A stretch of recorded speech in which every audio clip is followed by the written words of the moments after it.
Okay, good morning and thank you very much for joining us. I am Yori Folarin and I'm not alone. Asuko James is here as well. Good morning, Nigerians. Indeed.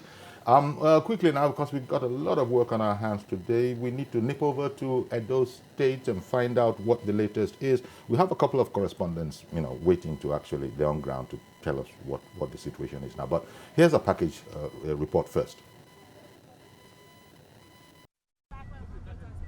The word-to-word campaigns of the People's Democratic Party to local government areas continue with the arrival of Governor Obaseki and his campaign team to Ageni Bode, a ward in Isako East Council area of the state.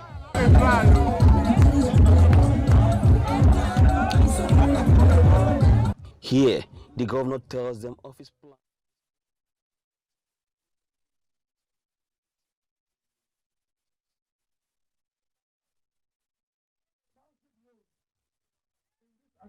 Since the 9th of June last year, when 9 out of 24 members elect of the Edo State House of Assembly was inaugurated amid unclear circumstances, the state legislature had struggled with legitimacy burden. At different times, the National Assembly intervened, but was held back by an order of the court retaining status quo. 14 months after, fresh trouble began to evolve. Security personnel took over the assembly complex on Thursday morning as the state governor pledged to protect the sovereignty of the legislature. I will do all within my constitutional powers to protect sovereignty of your house. Nigeria is governed by laws and the constitution of this country. Mr. President has always insisted that we must follow the rule of law and do things according to law. The Speaker said the state remains focused and will not succumb to external threats. Now, for anybody to think that he can create a government inside a government, I believe all of you know that that will be treasonable in terms of offense, and it will be resisted. It's unacceptable to us. There is a legitimate house which even the court has affirmed. The governor, you can see that this is the legitimacy of a government in the state. Complete house. So we are not afraid, but the signal must be sent to them that we are the citizens of Edo State. Nobody can come from outside to rule us. While this was going on, 14 elected members of the assembly, yet to be sworn in, met at a private venue where they were joined by another 3 from those sworn in June last year. They rose, saying that the 14 have been sworn in and that the Speaker and his deputy have been impeached. They elected a Speaker who announced that they will return to the Assembly on Friday for sitting.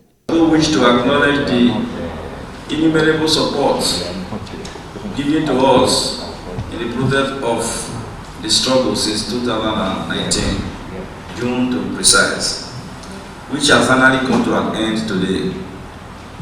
It is now time to go into business of lawmaking for which we were elected. It is now blame game by the 2 leading political parties. The PDP alleges the police was deployed from Abuja by the APC government, saying it is a direct coup against democratic orders. It also blames the incident on the former national chairman of the All Progressives Congress, Adams Oshomole, calling for the intervention of the Inspector General of Police. But the APC says it has no control over the police, accusing Governor Obaseki of plotting to enforce the continuation of what it describes as an illegal formation of a partial assembly. The party says the move amounts to executive recklessness and disregard for the principle of separation of powers. Well, indeed, thank you very much. That report, as always, it went out first at 10 o'clock yesterday on our main news. We also have, as I said, correspondents on ground, and so we'll be seeking, right? As what you have. Yes. Who we got in? We have Paul Izenwa Okay. and Theophilus. Is Paul with us? Paul, are you with us? Paul Izenwa. Hello, if you can hear me. Yes, okay. Good morning. Good morning. Okay, so tell us, what is the mood in Edo right now? Yesterday, there was a lot of drama. So, and then we are saying, and everybody's now saying you have like 2 speakers, you know, on, manning either the Edo Assembly. So what is the mode right now? Presently, the incident that happened yesterday has sparked of reactions both from the political actors and from the indigenous. Why some are of the opinion that it's not right, the other person say it is right, depending on their affiliation or what they believe in. Today, one can easily say they have 2 speakers in those states, but it's not left for the law can be possible. The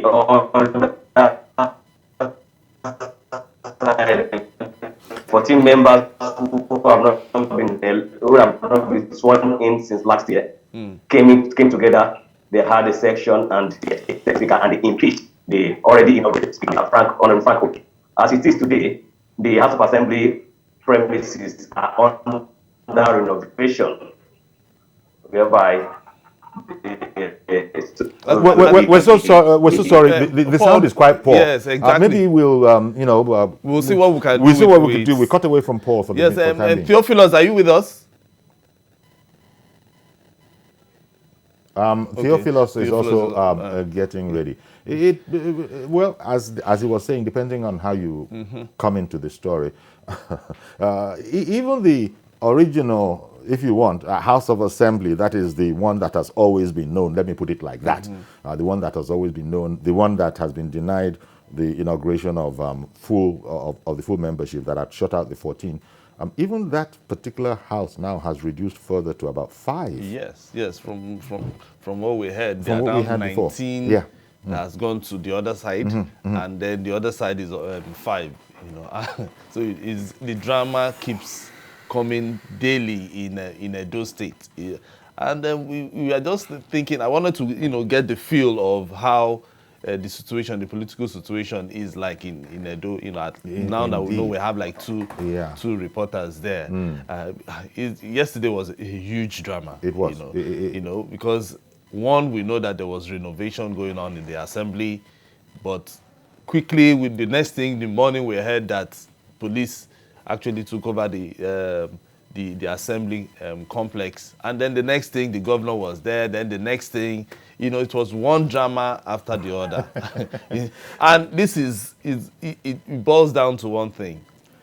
The most important thing is for the people to know who they want to vote, and I'm just hoping and praying. I keep saying it. We don't want violence. And so the political actors must tone down their statements. If they are going for their campaigns, they must not use inciting statements. If they need to campaign, let them campaign based on issues. Okay. Because that is the only way we can have a violence-free election. We saw Governor Obaseki there, formerly of APC and now of PDP, sort of asserting that he was committed to the safety of all and the integrity of all. I guess that is going to have to be satisfying, and the background of all that you've said is also taken into consideration. Okay, so that's that. The lines are not too bad. Let's see if the lines are better. We wanted to also look at a totally different subject now. Wanted to come to the information and shall we say, is it architecture? Well, information strategy of the federal government, information and communication strategy of the federal government. On Tuesday, the Minister of Information, Lai Mohammed, he was at a meeting where they unveiled Nigerian broadcast. A revised code, for the Nigerian broadcasting practice. But it's not just about that. I suppose it also affects all of the, if you want, the communication sector, which includes the creative sector, and also the whole question of digital TV. How are we on schedule? How far back are we? What is the delay? These are all questions that we'll be asking Alhaji Lai Mohammed, who we have scheduled to join us today. I don't know if we have Alhaji Lai Mohammed in our Abuja studios yet.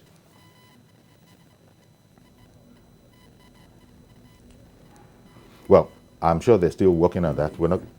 Alhaji Lai Mohammed. We can see your pictures. We hope that you can hear us as well. Good morning, Alhaji Lai Mohammed, Honorable Minister of Information. Good morning. Okay. Good morning. This is Yori Folani alongside Asukwa James in studio in Lagos. And thank you, Alhaji, for making time for us. To kick off. Thank you very much. All right then. To kick off, we're talking about the whole communication strategy, if you want, the information and communication strategy, right, of the federal government. This will involve, it touches on the creative aspects as well. But the latest thing that you have done is unveiling this particular policy about the broadcast code and the revision to it.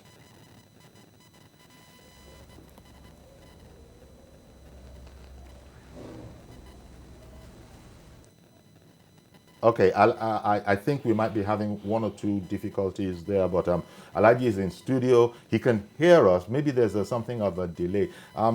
Checking again. Alhaji Lai Mohammed, good morning. Can you hear us?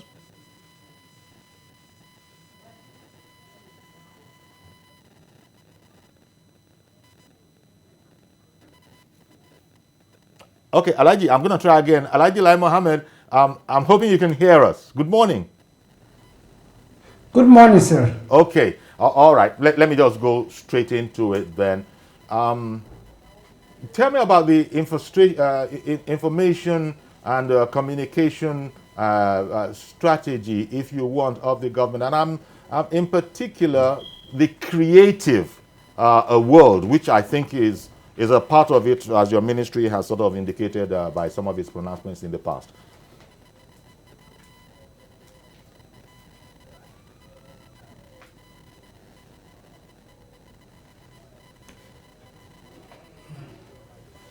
No.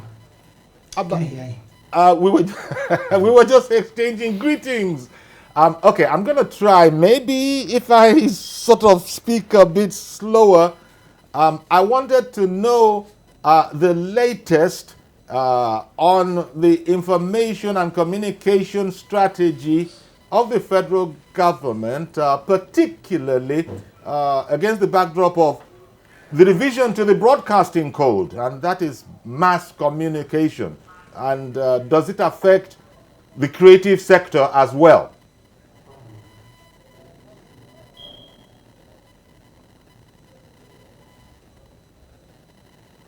Some days are like that. Some days are just like that. Okay, I'll tell you what, perhaps we need to take a break.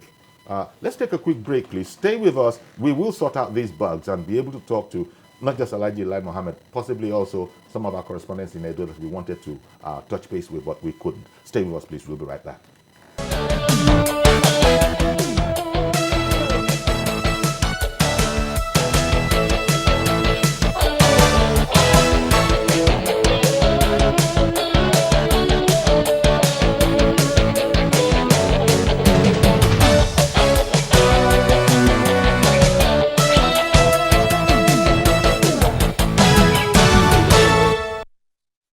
Okay, we're back, and I think Alhaji is also back with us. He's in our Abuja studios.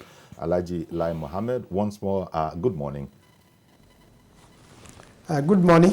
We got rid of the bugs. Okay, to start from the top again, this is Yori Folani in Lagos alongside Asukwa James, and thank you very much for making time for us. We wanted to talk about the creative industry, and I suppose under that, it's a very broad umbrella. Is that fine with you? That's fine with me. Thank you very much. Okay then. Now, communication is going to be a part of this anyway. We're talking about the creative industry. It's all about communication. And maybe let's start, because there are quite a number of, shall we say, cells under this broad umbrella. Let's start, if you would, with the revision, amendment, I don't know what it is, of the broadcasting code, which is the last major public appearance that we've seen you on, in these times, on the whole creative sector. Tell us what brought about it, and if you'd like, you could also comment on some of the reactions that you have heard since then. Thank you, Yori. what brought about all this controversy, and I think is the fact that we have taken steps in the last couple of months to reposition the creative industry, of course including the broadcast industry, especially in the wake of the COVID-19 pandemic, which has adversely affected the industry. One of the first things we did was to set up a committee of experts to work out the way forward, look at where the industry is, the impact of the COVID-19 on the industry, and make recommendations on the way forward so that we can continue the growth path in the industry. I'm glad to say that the committee has since turned in its report. The report is excellent and very detailed, and we are working on we are studying the report, and at the same time, we'll also announce a committee for the implementation of that report. Another thing we did was that in the same creative industry was that we set up a task team to look at the issue of audience measurement system for the advertising industry. We also expect that team to turn in its report sometimes next week. As a matter of fact, the report is ready and they're only waiting for us to receive it. The next thing we did, which has I think attracted a lot of controversy, is that we reject the broadcasting code. And the main highlights of the amendment are actually to stop monopoly and exclusivity, both of which are impeding the growth of the industry. And at the same time, we took action against hate speech, and I think this is one that has attracted a lot of controversy. We'll come back to that later, Mr. Folari. Then we also intervened to ensure financial sustainability within the industry. This we did by giving a very hefty 60% debt forgiveness to all terrestrial broadcast stations, both radio and television. And at the same time, we slashed the renewal fees by 30%. Finally, we handed over the National Theatre, which is the hub of the creative industry in Nigeria, to the Central Bank for renovation and also development of the fallow land, within the premises. We are aware that change is never easy, and there's bound to be resistance. Those who have been doing things, in a particular manner are always, slow, or they will always resist any change. And this is, I think, what you have seen that has been happening. We have been viciously attacked. Hack writers, sponsored commentaries, they've all attacked the reform on the broadcast industry, especially in those two areas of monopoly and exclusivity, and also the area of hate speech. But we want to make this clear that we expected these attacks, and it is not going to deter us. The new broadcasting code has been signed and delivered. It's in operation. Taking them one after the other, Alaji, beg your pardon, but taking them one after the other, could you explain a bit about the monopoly aspect that you say is being reformed? Well, you see, Nigeria today, Africa is the only continent today where you have this business model where a broadcasting house or an organization has exclusive monopoly over content. This is not the model in other parts of the world. And what we have tried to do is to break this monopoly. How did we break the monopoly? We amended the code to say that, yes, you are free to acquire rights, say for a soap opera or football competition or a league. However, if any other operator approaches you to share the content with him,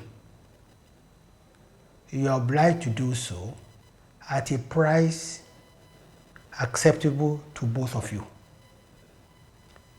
We grant you the right of exclusive first use, but if any other operator approaches you to share the content or for sub-licensing, you must oblige, but we will not intervene. The price must be agreeable to both of you. Now, our detractors have said that this particular provision is forcing content owners to sub-license, and that it is injurious to the growth of industry. And we say no. No, giant platforms today, such as Netflix, iTunes, Amazon, started by sub-licensing from other networks. And we're not intervening in the transaction between you and those who apply to you for sub-licensing. But we are saying that for the industry to grow, especially for the local content to grow and for the local operators to grow, you cannot hold on to a monopoly at the expense of the industry. And we gave examples from other parts of the world. In the UK today, you can watch Premier Football, Premier League, on more than one platform. So what we are saying, and what we have amended in the code, is even not new, because it is actually a subsidiary legislation that we have made in the code. Already the Nigerian Copyright Act obliges every network to share content and to sub-license. So we do not see where the uproar is coming from. Okay. We are saying that this business model is applicable in other parts of the world. Why not Nigeria? So this relates to digital. This relates to pay-per-view companies. Pardon? This relates to pay-per-view companies.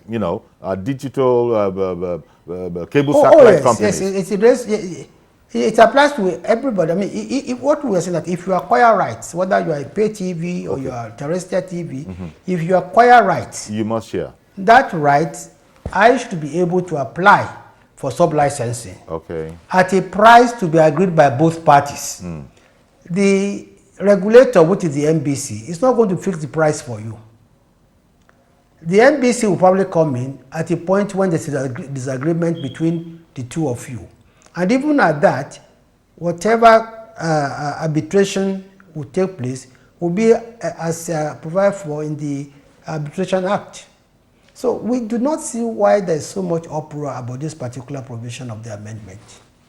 And another thing that has raised a lot of controversy, I think, is the issue of the fine for hate speech, which we increased from 500,000 to 5 million naira.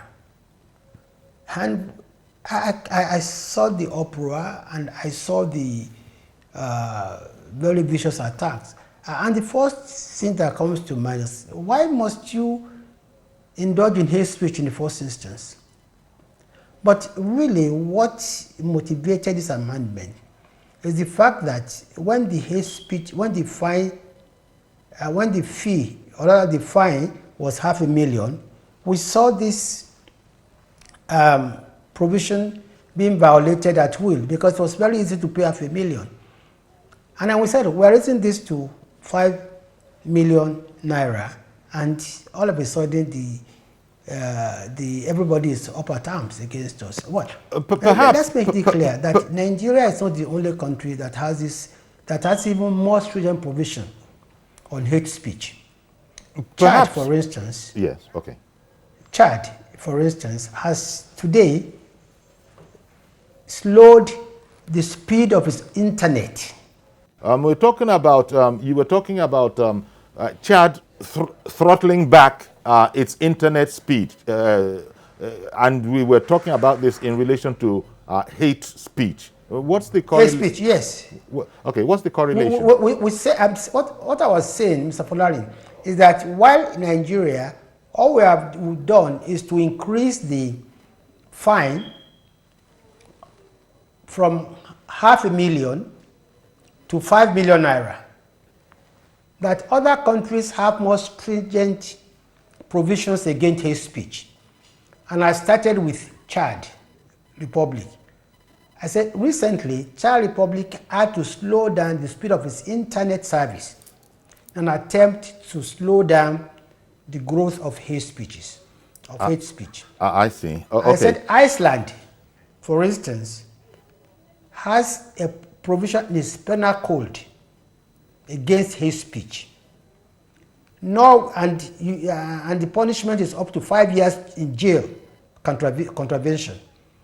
I said Norway, you can go to jail for up to 2 years for violating hate speech statute.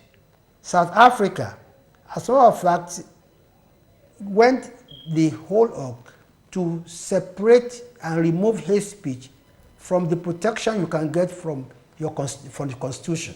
Okay. The UK has various statutes, against hate speech, aimed at, certain categories of people. Minister, can I just ask you? Whether it is in South Africa, whether it's in the UK, whether it is Norway, whether it's in Iceland, there are these laws against hate speech, which are even more stringent than our own. Okay, Mr. Fulani, it's very important for me to add this. Yes. Those who are questioning why are we so hard on hate speech must remember that hate speech has destroyed many countries. You must remember that in Rwanda, Rwanda lost 800,000 lives to hate speech. They must remember that Bosnia lost thousands of lives to hate speech. So did Cambodia. And if hate speech has the capacity to start a war, to create violence, and once there's a war, there's insecurity, we will not even be here on this program. Okay. There will be no economic activity, there will be no social interaction, and there will be no country if there's no security. So people should understand that this is not punitive. This is meant as a form of guaranteeing national security. Okay. Can I ask you, Minister, how easy it will be, or it is, to determine what legally is hate speech? Because the upfront, clear-cut, for example, I hate this tribe. This tribe is nothing. Now, that's clear. You don't need to have too much, legal understanding to determine that that's hate speech. But when we get to the fringes, what qualifies as hate speech? Is it going to be a simple or a difficult matter to determine? Because some commentators are feeling that there's a lot that could be drafted into the definition of hate speech depending on how that definition is made. I don't think there's any ambiguity as to what is hate speech. Hate speech is generally defined as a speech or expression that denigrates a person or persons on the ground of his religion, its sex, its political view, or otherwise. And United Nations also went ahead to describe hate news as any speech or any communication, be it in speech or writing, or behavior that attacks or uses pejorative or discriminatory language with reference to a person or a group of people based on who they are or their origin. And according to the United States Secretary General, hate speech should be recognized as an attack on tolerance, on diversion, and it erodes our social cohesion. At the same time, it attacks our social, as social being. Okay. So it's very clear. It's very clear what hate speech is. Okay. And so this doesn't, well, the context in which you're speaking about it might well be broadcasting is, front and center, but it's not broadcasting alone. There was a time, I think some months back, when you were also talking about this subject matter as it relates to the internet and social media. At that time, there were tones of needing to regulate the social media in the country. How far with that particular project? Well, you see, Mr. Polari, hate speech is not new. But with the advent of the social media, then the capacity of the social media to spread news and information, the wildfire capacity of the social media to spread information has made hate speech more problematic than it used to be before. Now, today, social media has become a kind of, platform whereby you can weaponize divergent views, lace it with falsehood to incite hatred against people. So our resolve to regulate the social media is still very much on. You see, no government, no responsible government anywhere in the world will fold its arms and watch people, purveyors of hate speech, purveyors of fake news, destroy the community, destroy families, and destroy entire nations. So yes, our resolve to regulate, and by regulation does not mean we are trying to strangulate, free speech or freedom of speech. And I want to use the opportunity to say that freedom of speech is not the same thing as hate speech.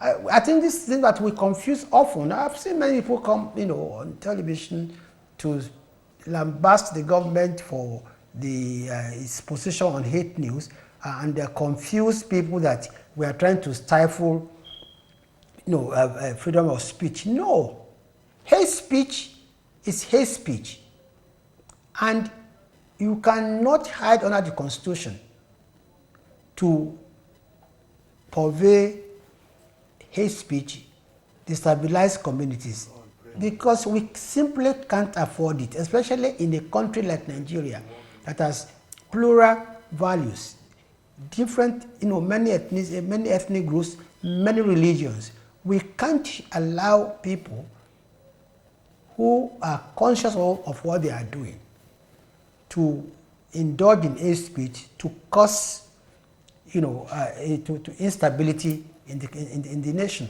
Because more often than not, those who are involved in hate speech know what they are doing, and must be allowed to bear the consequence of what they are doing. Because Minister, I beg your pardon. I've got to take a break now. Sorry, Minister, I've got to take a break now. But please stay with us. We'll be right back, and I want to look at other aspects that are also important, such as, for instance, the creative, the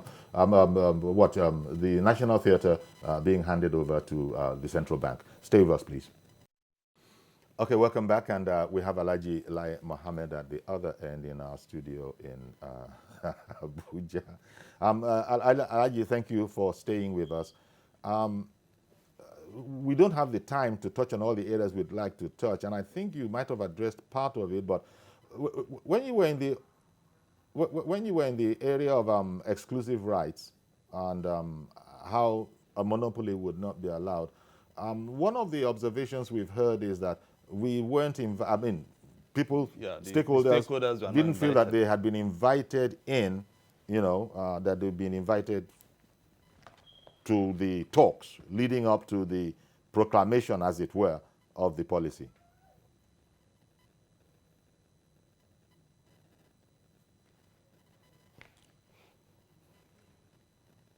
Okay, the sound thing has come on again.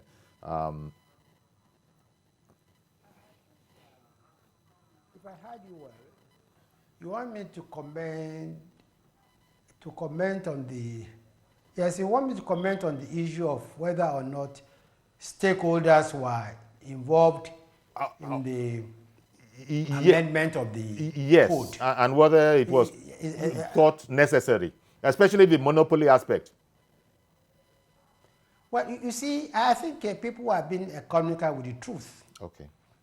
Even before now, the MBC, the monopoly did not exist in our regime. I have been reliably informed that even multi-choice sub-licensed some stations way back to show some Premier League, football, English EPL, and that even HITV, when they had the rights, also shared the rights with other operators. But that's not the important. The important thing is that no country in the world would allow jobs to be created for outsiders at the expense of its own people. So all we have done, we are saying, yes, you can go and acquire rights, exclusive rights. They remain yours. But if any other operator approaches you for sub-licensing, you're obliged to sub-license to him or her at a price to be agreed by both parties. All right, Alhaji, you've explained that. I think that has to be clear now. I don't see the opera. Yeah. Now, on the issue of stakeholders, all we have done is that we amended the sixth broadcasting code. And those, you see, if there's nothing static about this code, if it was static, there will be not the sixth, there will only be one, which means over time we've had 6, broadcasting, codes. Okay. So this is dynamic.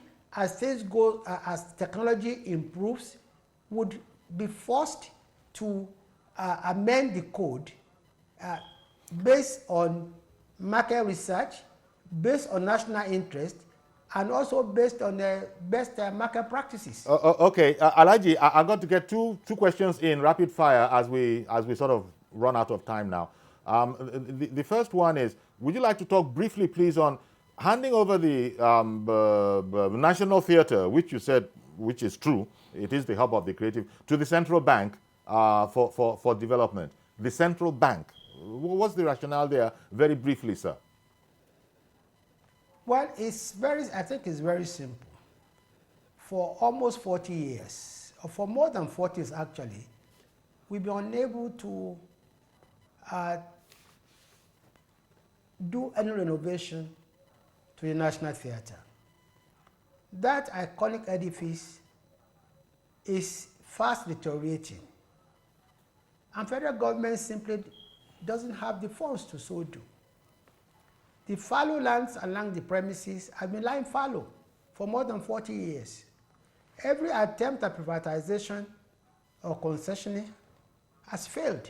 Okay. So when we saw this, when we had this offer from the central bank to invest about 9 billion in the National Theatre and about 16 billion in the fallow land, bring back National Theatre to its glory days,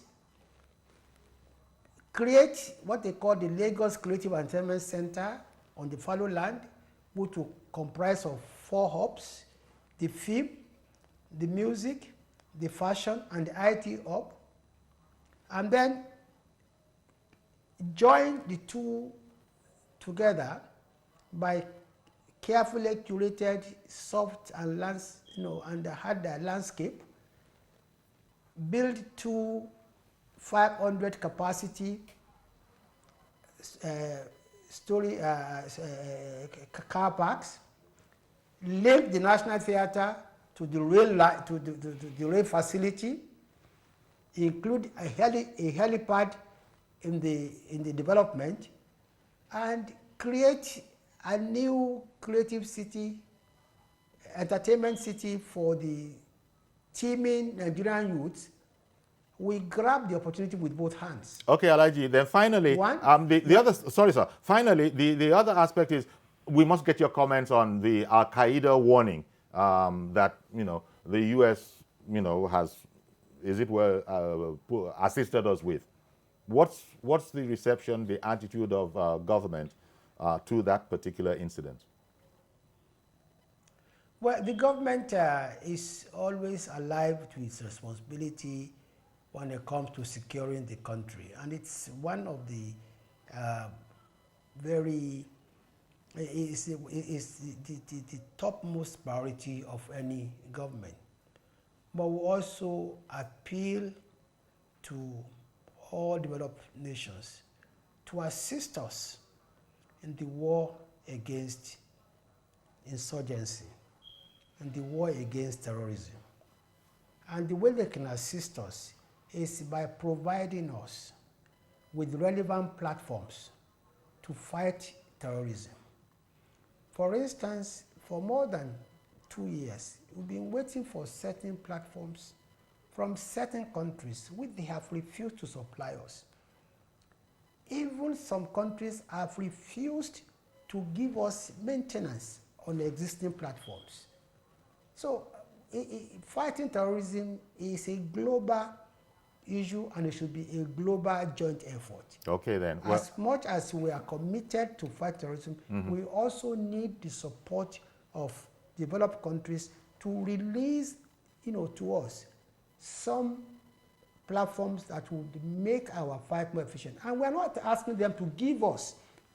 In many cases, some of them have simply refused to even sell to us for whatever reasons. So you cannot, at one hand, refuse to give us, sell to us effective platforms to fight, terrorism, and at the same time accuse us of allowing terrorists to overrun, the continent. I thank you very much, Alhaji Lai Mohammed. We've completely run out of time, but we are deeply appreciative of your making time for us to comment on these issues and further better our understanding, perhaps, of all these issues. Once more, thank you very much, Alhaji Lai Mohammed, Honorable Minister of Information. Okay, so there you go. That quite, we didn't have the time that we'd like, but we never do when it comes to these matters of wide global interest there.